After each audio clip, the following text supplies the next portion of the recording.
सभी को प्रणाम।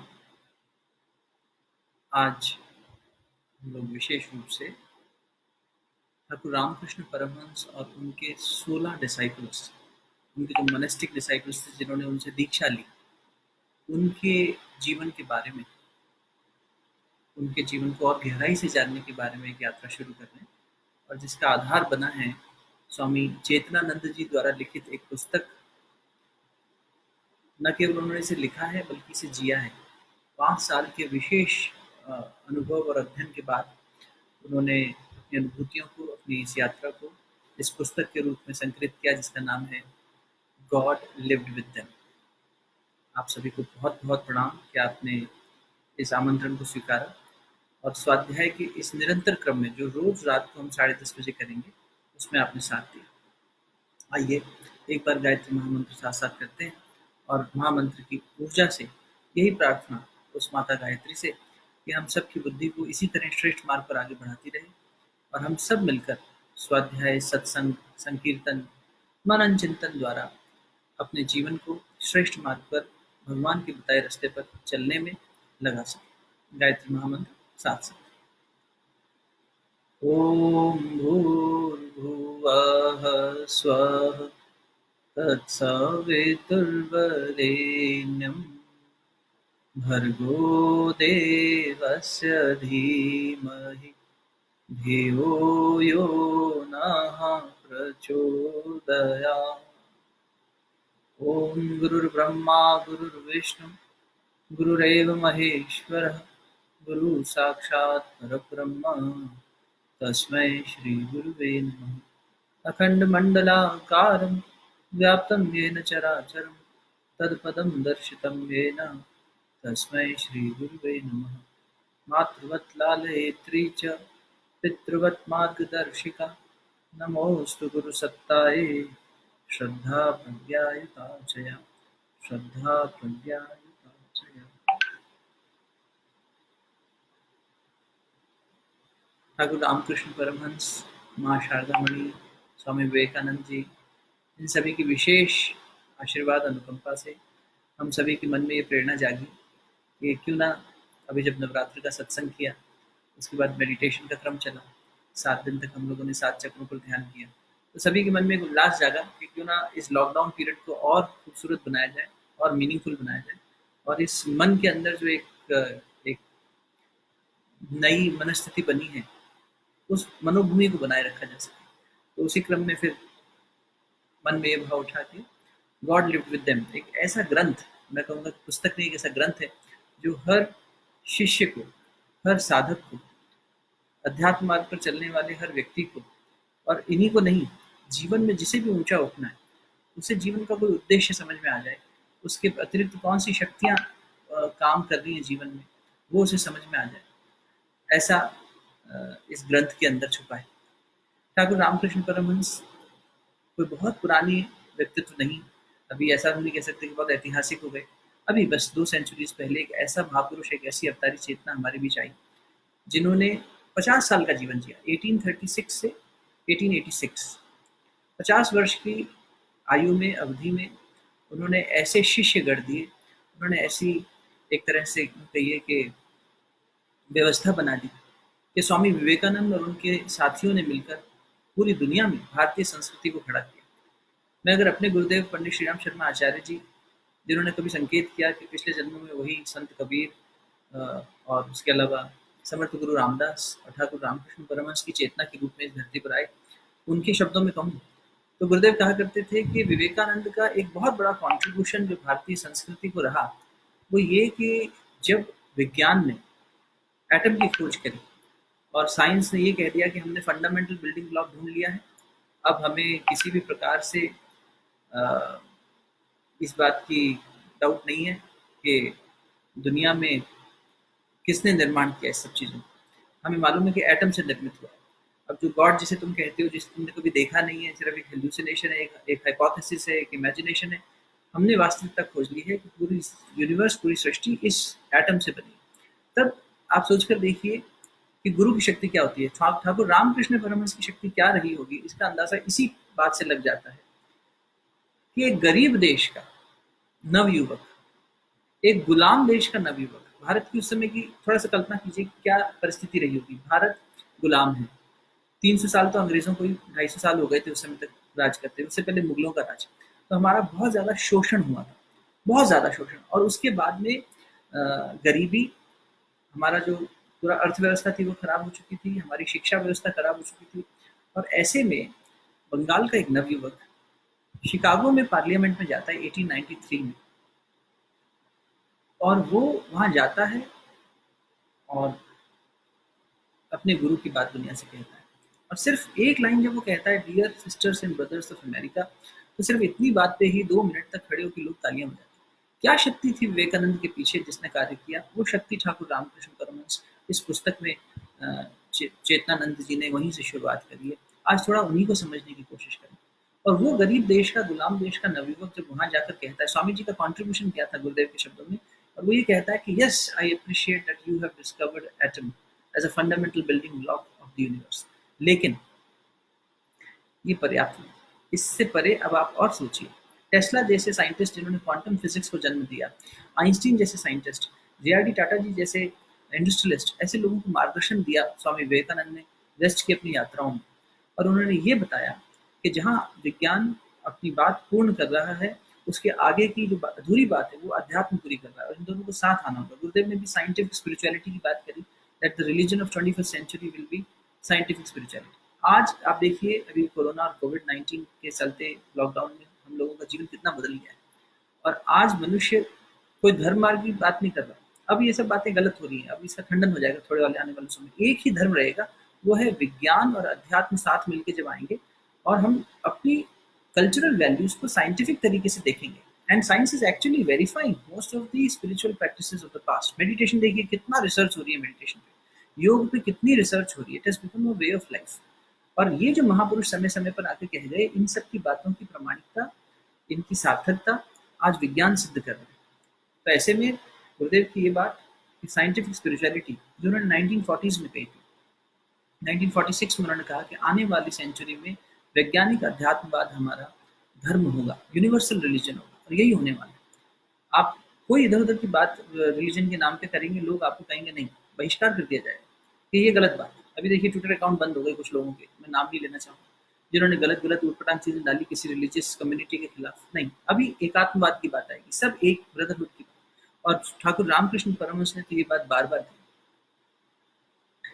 वो बंगाली में कहा करते थे, मैं हिंदी में कह देता हूँ, कि जितने रास्ते हैं, अलग अलग बहुत सारे पथ हैं, अलग अलग बहुत सारे मत हैं, लेकिन डेस्टिनेशन एक ही है, पहुंचना एक ही जगह है। और इस व्यक्तित्व ने तो, इस अवतारी चेतना ने तो राधा के वेश में, पूरा साड़ी पहन के ठाकुर रामकृष्ण परमहंस जो है वो राधा के वेश में रहे। और आप हकीकत मानिए, इतनी प्रगाढ़ उपासना कृष्ण की करी कि नारी के लक्षण शरीर में आ गए, स्तन डेवलप हो गए थे ठाकुर रामकृष्ण परमहंस के। ब्रह्मानंद, जो कि उनको वो अपना दत्तक पुत्र मानते थे, स्वामी विवेकानंद से बहुत मिलते जुलते हाव भाव भंगिमा के उनके गुरु भाई थे ब्रह्मानंद महाराज। उन्हें कहा करते राखाल महाराज। ठाकुर कहते थे, मैंने गंगा माई से इसे गोद लिया है, मैं गंगा पे गया था, वहाँ गंगा माई ने मुझसे कहा तेरे पास एक बेटा भेज रही हूँ और तू उसका ध्यान रखना, मेरा बच्चा है। तो ठाकुर ये रामकृष्ण परमहंस के दत्तक पुत्र कहलाते थे राखाल महाराज।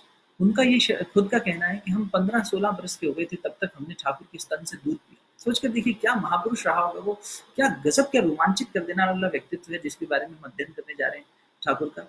और ठाकुर हर जगह आपको ताज्जुब में डाल देंगे क्योंकि अवधूत थे। तो कुछ भी इनके जीवन में ऐसा आपको मिल जाएगा जहाँ आप सोचने में मजबूर हो जाएंगे कि क्या गजब इनका इनका जीवन रहा। और विवेकानंद और राखाल महाराज के अलावा जो 14 और डिसाइपल्स थे, उन सब की जीवनी इस पुस्तक में गॉड लिव्ड विद देम में संकलित करने का सौभाग्य स्वामी चेतनानंद को मिला। वो कहते थे, मुझे स्वामी जी ने सपने में आके प्रेरणा दी कि मुझे ऐसा कुछ करना चाहिए। और ये उन्होंने जो लिखना शुरू किया है, 5 वर्ष लगे उन्हें ये ग्रंथ लिखने में, इसलिए बहुत ही खूबसूरत ग्रंथ है गॉड लिव्ड विद देम। सोचकर देखो टाइटल कितना सुंदर है। हम ग्रंथ को प्रणाम करें उससे पहले थोड़ा सा जान लें, गॉड लिव्ड विद देम। कौन थे वो लोग जिनके साथ भगवान रहने के लिए आया? कौन थे वो लोग? ठाकुर रामकृष्ण परमहंस जिनके अवतारी चेतना जो जिन लोगों के साथ रहने आई होगी, वो लोग कौन थे? और फिर इसके बाद उन्होंने एक पुस्तक लिखी दे लिव्ड विद गॉड, उसमें गृहस्थ सन्यासी थे। 31 such families who were devoted and dedicated and very closely knitted in the fabric of Ramakrishna and Sharda Manima। और 31 वो और 16 ये, कुल 47, 47 ऐसी जीवनियाँ, मतलब अगर हम अपनी लाइफ टाइम में वो जीवनियों को पढ़ लें तो मैं समझता हूँ बहुत जीवन का उद्धार हो जाए। और उन जीवनियों के बाद में एक तीसरी पुस्तक आई इसी सीरीज में चेतनानंद जी द्वारा, उसका शीर्षक भी बहुत सुंदर, उसका शीर्षक था how to live with God. यदि भगवान आपके साथ रहने आए तो आप कैसे रहेंगे। बहुत ही सुंदर कार्य किया। हम लोगों को कृतज्ञता, ग्रैटिट्यूड फील करना चाहिए एक ऐसे व्यक्तित्व के प्रति, स्वामी चेतनानंद के प्रति। आइए उन्हीं के शब्दों में अगले 20 मिनट बिताते हैं। हम लोग रोज रात को 10:30 से 11 बजे तक आधे घंटे सत्संग के लिए आपके साथ आएंगे और खूब अपन गोते लगाएंगे महापुरुषों के जीवन में, है ना।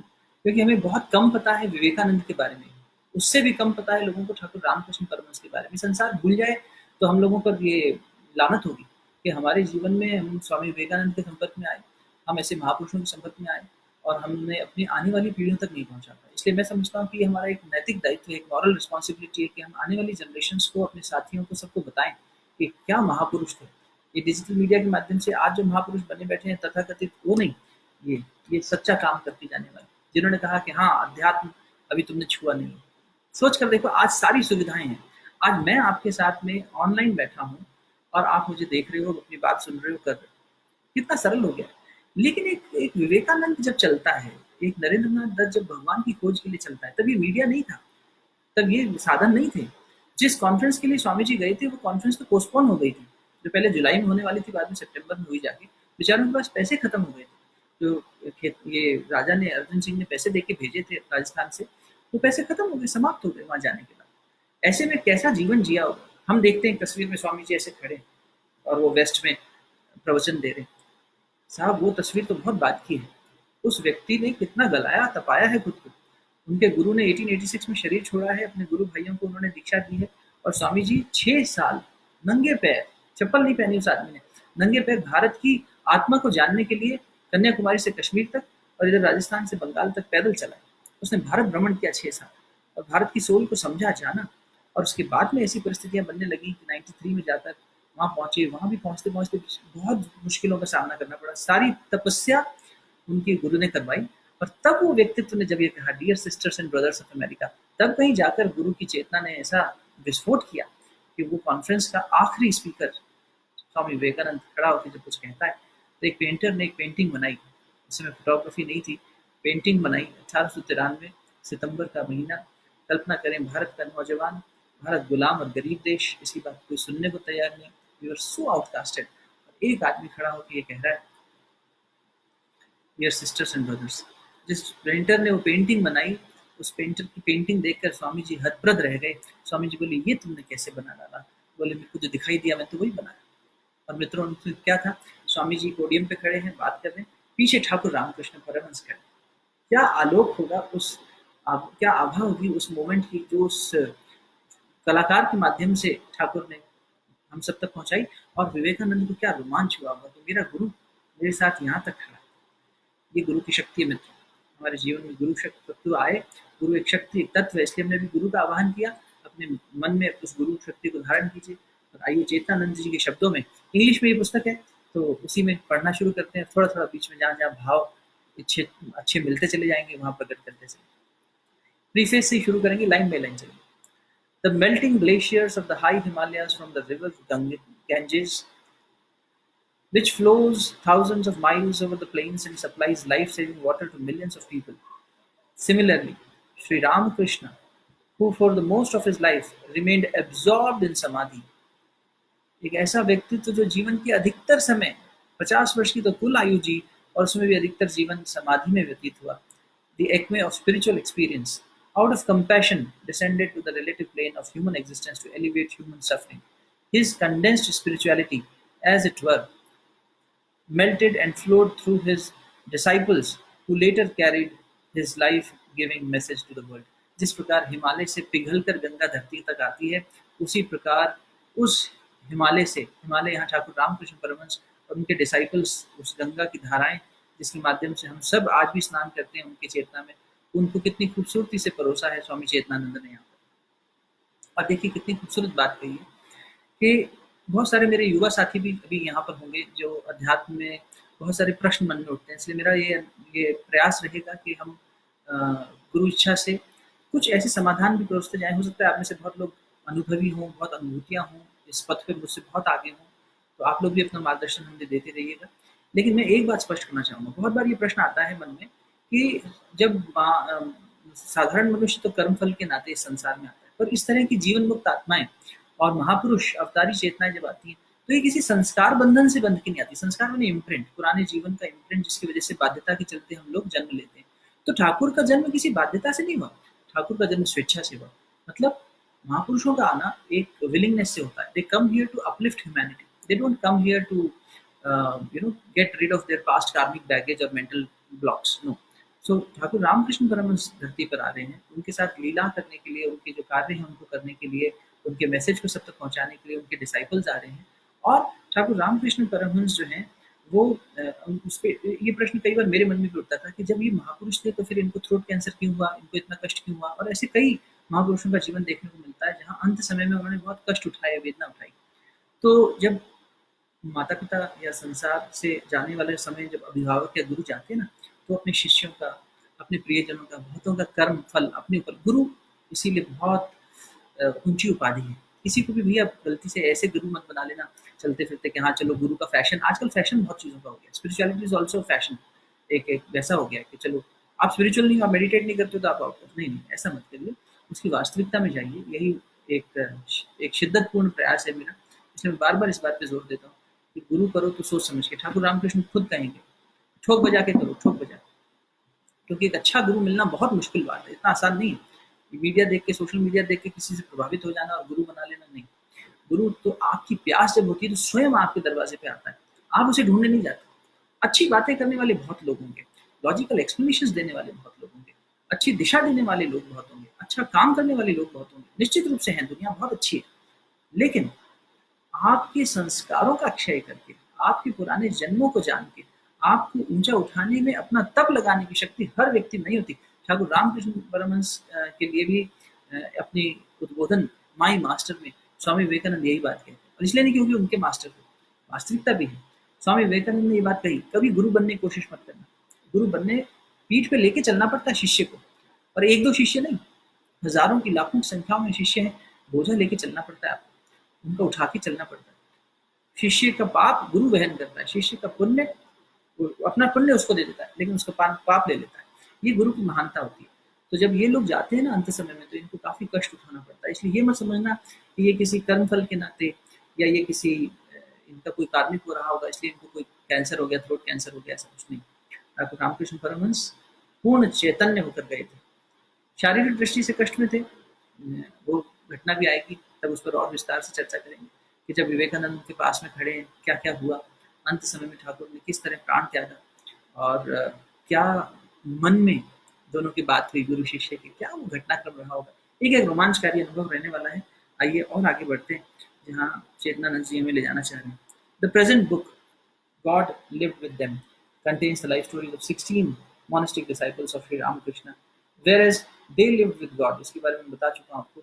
Contains the life stories of 31 prominent household devotees. Taken together, those 47 biographies depict how Sri Ramakrishna's teachings manifested and came to fruition in his disciples' lives. To me, Sri Ramakrishna is like a chandelier, and his disciples and devotees are like bulbs of different wattages, radiating the light or wisdom of their master. जैसे एक झूमर लगा रहता है ना, उसमें अलग अलग साइज के बल्ब हैं, और वो झूमर कौन है? वो गुरु है, और उसकी प्रकाशित होने वाली किरणें वो हम सब हैं, वो हम सब। और यहाँ पर विशेष रूप से ये ठाकुर के डिसाइपल्स, जिसकी जितनी क्षमता है वो उतना जल रहा है, लेकिन सब अपने में हैं, उन्हीं से जुड़े हुए। शिष्य का संबंध गुरु के माध्यम से होना चाहिए। शिष्य का संबंध कभी भी ऐसा नहीं होना चाहिए एक दूसरे से डायरेक्ट। गुरुदेव हमेशा कहते थे, जब तक तुम्हारे संबंध में मैं उपस्थित हूँ, मतलब गुरु चेतना उपस्थित है, तब तक वो खूबसूरत संबंध है, वो चलेगा। लेकिन जहाँ ये व्यक्तिगत हो जाएगा, जहाँ इसमें गुरु पीछे छूट गया और सिर्फ मैं और आप अपने राग द्वेष में बंध गए, राग के अटैचमेंट में बंध गए, वहाँ ये संबंध खटास में पड़ जाएगा। ये हमेशा गुरुदेव कहा करते थे, बेटा तुम्हारा हर रास्ता मुझसे होके जाना चाहिए, माता जी से होके जाना, मतलब गुरु चेतना से होके जाना। हमारी बात गुरु से हो, हमारे कर्म गुरु को माध्यम बना के हो, हमारा एक दूसरे से संवाद में गुरु झलकना चाहिए। कोई योजना बना रहे हैं तो उसमें गुरु का शिक्षण, उसकी आदर्श झलकनी चाहिए। नहीं तो क्या होगा कि फिर व्यक्तिगत एक दूसरे को रिझाने में, एक दूसरे को हंसाने में, एक दूसरे को मनाने में, इसी में जीवन व्यतीत हो जाएगा और उसमें हमेशा मन मुटाव बना रह जाता है। तो इसलिए गुरु को बीच में से नहीं हटना चाहिए, कभी गुरु भाइयों के बीच में भी ऐसे ही रहना चाहिए। आइए फिर आगे बढ़ते हैं। To me Shri Ramakrishna is like a chandelier. उसके बाद कह रहे हैं, I feel blessed that for the last 5 years I have been able to travel, mentally of course, with these 16 disciples from each one's birth to his death. सोचकर देखिए किसी इंसान ने अपने जीवन के 60 महीने 60 months सुबह और शाम, और जब ऐसे ग्रंथ लिखे जाते हैं ना मित्रों, मैं इसलिए इस पर जोर दे रहा हूँ क्योंकि जब आप इसे खुद भी पढ़ेंगे, एक एक पन्ने में आपके अंदर की भावना इतनी जागरूक होगी, आपका मन नहीं करेगा इस पुस्तक को छोड़ने का। तो इसलिए ग्रंथ है ये बहुत मार्गदर्शन देने वाला ग्रंथ है। ऐसे अनेक ग्रंथ हुए भारतीय संस्कृति में, लेकिन तब भी उन्हें अगर अपन काउंट करेंगे ना तो संख्या बहुत सीमित मिलेगी, जहाँ पर लेखक ने अपनी अनुभूतियों को, अपनी चेतना को उसमें डुबोया। वास्तव में चेतनानंद जी ने अपना नाम सार्थक कर लिया, अपना सन्यासी नाम। उन्होंने इन सबकी चेतनाओं में गोते लगाए और 5 साल तक इन 16 डिसाइपल्स और ठाकुर की जीवनी में, ठाकुर के बारे में तो बहुत सारा लिखा जा चुका था पहले, क्योंकि श्री एम नाम के उनके एक गृहस्थ डिसाइपल थे जिन्होंने ठाकुर को, उनके बारे में भी बहुत कुछ ठाकुर रामकृष्ण लीलामृत और इसमें मिल जाता है। लेकिन इन डिसाइपल्स के बारे में ज़्यादा नहीं पता चलता। जीसस के बारे में पता चलता है, बस जीसस के डिसाइपल्स के बारे में नहीं पता चलता। भगवान बुद्ध के बारे में बहुत कुछ पता लगता है, उनके अनुयायियों के बारे में नहीं पता लगता। लेकिन ये ठंडे कर दिया चेतनानंद जी ने हमें कि इन्होंने उन डिसाइपल्स, इन्होंने सूरज की रश्मियों के बारे में भी कुछ खोज कर डाली। सूरज के बारे में तो बहुत सुना, उसकी किरणों के बारे में कम पता लगा। तो ये इस ग्रंथ में मिलता है। और उन्होंने 5 साल अपने जीवन के त्यागपूर्ण इस ग्रंथ को लिखने में लगाए। फिर 31 गृहस्थ डिसाइपल्स के बारे में, इतना गजब जीवन जिया होगा, हर पल वो ठाकुर में हो गया होगा उनका जीवन। तभी उन्होंने वो पुस्तक लिखी होगी, मुझे लगता है, जो तीसरा संस्करण आया, how to live with God, ईश्वर के साथ कैसे रहा जाए, है ना। आइए आगे बढ़े। फिर उन्होंने कहा, I have been able to travel mentally, of course, with these 16 disciples from one's birth, each one's birth to his death. I observed their unique love and faith in their Guru, their purity and renunciation, their training and austerity, their struggle and longing for God, their spiritual unfoldment and unselfish service to humanity. आपके पास पुस्तक ना हो तो मुझे personally message कीजिएगा। बड़ी कृपा करिए मुझे, हमारे एक भाई हैं, गुरु भाई अभिषेक पेठिया जी, जिन्होंने उसका पीडीएफ बनाना शुरू कर दिया है। 2 चैप्टर्स का पीडीएफ बना भी चुके हैं, मैं आपको भेज दूंगा, आप साथ साथ पढ़ सकेंगे। फिजिकल बुक अभी लॉकडाउन में शायद जिनके पास ना हो ऑर्डर ना कर पाए। और दूसरा उसका एक लिंक है जहाँ पर वो ऑनलाइन रीड भी की जा सकती है, ठीक है। तो वो आप मुझे पर्सनली मैसेज करेंगे तो मैं शेयर कर दूंगा, या इस वीडियो के नीचे डिस्क्रिप्शन में डाल दूंगा। Among the 16 monastic disciples, 5 went to college. अब सोच कर देखिए, जिन 16 लोगों की बात हो रही है जो पूरे दुनिया को जगाने वाले हैं अपने गुरु की चेतना से, वो उनका एक सांसारिक दृष्टि से एक व्याख्या करने की कोशिश कर रहे हैं चेतनानंद जी कि इन 16 में से 5 लोग कॉलेज गए। 5 में से, और उस समय कॉलेज होता था ये 10th और 11th, इसी को इंटरमीडिएट और कॉलेज कहते थे, उसके बाद थोड़ा सा कॉलेज। तो 5 ही ग्रेजुएट लेवल तक गए, उसमें से भी 2 ही ग्रेजुएशन पूरी किए, 3 ने तो वहाँ भी ड्रॉप आउट हो गए। और बाकी जो बचे 11 लोग, उनमें से 10 स्कूल तक की पढ़ाई किए, आधी अधूरी। एक तो बिल्कुल निरक्षर, लाटू महाराज, वो जबरदस्त उनका व्यक्तित्व लाटू महाराज का। जब उस पर आएंगे, रामकृष्णानंद जी उनका मोनेस्टिक नाम हुआ, उनके बारे में पढ़ोगे तो आपको पता लगेगा कि ये जो सांसारिक ज्ञान है, ये लिखा पढ़ी है, ये सब ये अलग ही है। अध्यात्म जगत में मित्रों हमारी विलिंगनेस देखी जाती है, हमारी कॉम्पिटेंस में। In the journey of the external world, it is all about competence, how competent, how skillful you and I are. In the journey of inward path, it is all about how willing you are. आप कितने willingly करने को तैयार हैं। आप willing हैं, चलिए। आपने पास्ट में क्या किया, क्या पाप किए, क्या पुण्य किए, आपने पास्ट में क्या पढ़ाई करी, पास्ट में क्या हमारा जीवन रहा है, इससे गुरु को कोई मतलब नहीं है। वो बस कहता है अब चलने को तैयार है, चल मेरे साथ। और ये देखो, यहाँ तो सब एक से एक धुरंधर, इतने सुंदर अवतार हैं ये, देखने लायक। तो 10 did not finish their formal education. One was completely unlettered, but all of them learned from their guru true spirituality. सच्चा अध्यात्म क्या होता है? एक खोखला अध्यात्म मत लेना, मैं बार बार कह रहा हूँ। सस्ता अध्यात्म खरीदने जाओगे ठगे जाओगे। सच्चा अध्यात्म बहुत कम जगहों पर मिलता है, हर दुकान पर नहीं मिलता वो माल। अच्छा माल आपको अच्छी जगह पे मिलेगा। अच्छी चीज़ आपको अच्छे शोरूम पे मिलेगी, हर सस्ती नुक्कड़ की दुकान पे नहीं मिलेगी।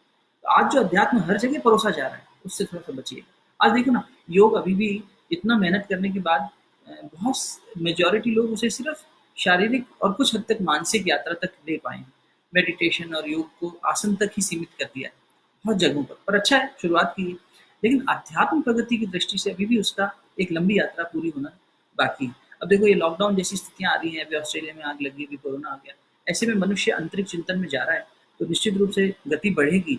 इन चीज़ों के अध्यात्म के वास्तविकता का लोगों को ज्ञान होगा, लेकिन इसमें हमें आपको बहुत मेहनत करनी चाहिए, मुझे लगता है। भाई वर्ड ऑफ माउथ ही सही, चाहे ऐसे छोटे छोटे प्रयास ही सही, लेकिन सच्चा अध्यात्म लोगों तक पहुंचना चाहिए। Shri Ramakrishna was an extraordinary teacher and his methods were unique. Though his subtle spiritual influence, Through his subtle spiritual influence, he inflamed his disciples' hearts, thereby creating hunger and passion for God. अंदर एक जागृति कर दी, एक जोत जगा दी, एक अलग जगा दी हर डिसाइपल के दिल में, ताकि उसके अंदर जो है भगवान को पाने की इच्छा और ललायत हो जाए। स्वामी जी तो भटकते रहते थे, नरेंद्र नाथ दत्त तो बचपन से ढूंढते रहते थे, कोई ऐसा मिल जाए, कोई एक ऐसा मिल जाए जो ये कहते हाँ मैंने भगवान को देखा है। जब उनके जीवन पे आएंगे ना, मुझे लगता है कि इन 16 में उनके जीवन पे बहुत ज़्यादा समय बीतेगा और ये यात्रा हमारी बड़ी मज़ेदार बीतने वाली है, लंबी बीतने वाली है। छोटी यात्रा करने में मजा नहीं है, लंबी यात्राएं करनी चाहिए। Through his subtle experience, spiritual influence, he inflamed his disciples' hearts, thereby creating hunger and passion for God. As a result, they became so inebriated with divine bliss that they almost forgot the world. बस संसार भूल ही जाएं लगभग, ऐसी स्थिति आ जाए। Recognising each disciples uniqueness, हर disciple की uniqueness को देखकर गुरु उसकी चेतना की अवस्था, उसके संस्कार, उसकी हर चीज को देखकर उस हिसाब से एक उसको शिक्षण देता है। Shri Ramakrishna made each one a role model and an ideal spiritual teacher in his own right. After Sri Ramakrishna's death, 5 of them came to the West for varying periods. Swami ji तो गए ही, तुरानंद जी भी गए और 3 और उनके गुरु भाई समय समय पर वेस्ट में जाते रहे। Swami Vivekananda stated about the uniqueness of his guru. अब ठाकुर की बात उनके गुरु के शब्दों में पूरी करते हैं और फिर आज 11 बजने को है, विराम देंगे। रोज हम आधा घंटा करेंगे इस समय से। Swami Vivekananda stated about the uniqueness of his guru. The man at whose feet I sat all my life. अब मुझे लगता है आज रात को सोते समय, जो लोग भारत समय अनुसार अभी ज्वाइन किए हैं, रात हो गई है, जो दिन में है उनकी बात अलग है, वो रात को सोचना, क्योंकि your day starts the night before. आप अपनी रात में किस चिंतन से सोएंगे, वैसा आपका दिमाग रीवायर होने लग जाएगा। और इन शब्दों को अगर हम संजो लें अपने मन में और रात को इन्हीं को दोहराते हुए सो जाएं, तो सोचकर देखो जीवन कितना खूबसूरत, कल का जीवन कितना खूबसूरत हो जाएगा। The man at whose feet I sat all my life, पूरे जीवन जिनके पैरों में बैठा रहा, and it was only a few ideas of his that I try to teach. Swami ji कह रहे हैं, मैं बहुत थोड़ा सा उनके बारे में, उनके आइडियाज आपको सिखा पाता हूँ। And it was only a few ideas of his that I try to teach. Could hardly write his name at all. यानी ठाकुर अपना नाम भी नहीं लिख पाते थे। All my life, I have not seen another man like that. And I have traveled all over the world. When I think of that man, I feel like a fool because I wanted to read books and he never did. He was his own book. Thakur Ramakrishna Paramhans मेरे गुरु अपनी ही किताब थे, वो स्वयं अपने में एक किताब थे, एक महासागर थे, एक ग्रंथ थे। गुरु ऐसा ही होता है। विवेकानंद जी ने एक जगह और कहा, नमक की गुड़िया जब सागर की गहराई को नापने जाएगी तो कैसे नापेगी? जैसे नमक की गुड़िया, नमक आप सागर में डालिए, पानी में डालिए, बह जाएगा। और नमक की एक छोटी सी गुड़िया कह रही है मैं सागर की गहराई नापने जाऊं, ये तो बिल्कुल ही मूर्खता वाली बात है। और यहाँ तो गहराई भी सागर की और शिखर भी हिमालय का, दोनों एक साथ। तो कह रहे हैं कि मैं मूर्ख था, मैं जाके किताबें पढ़ना चाहता था, किताबों से ज्ञान लेना चाहता था, पर वो साक्षात एक ग्रंथ थे, एक पुस्तक थे, एक महाकाव्य थे।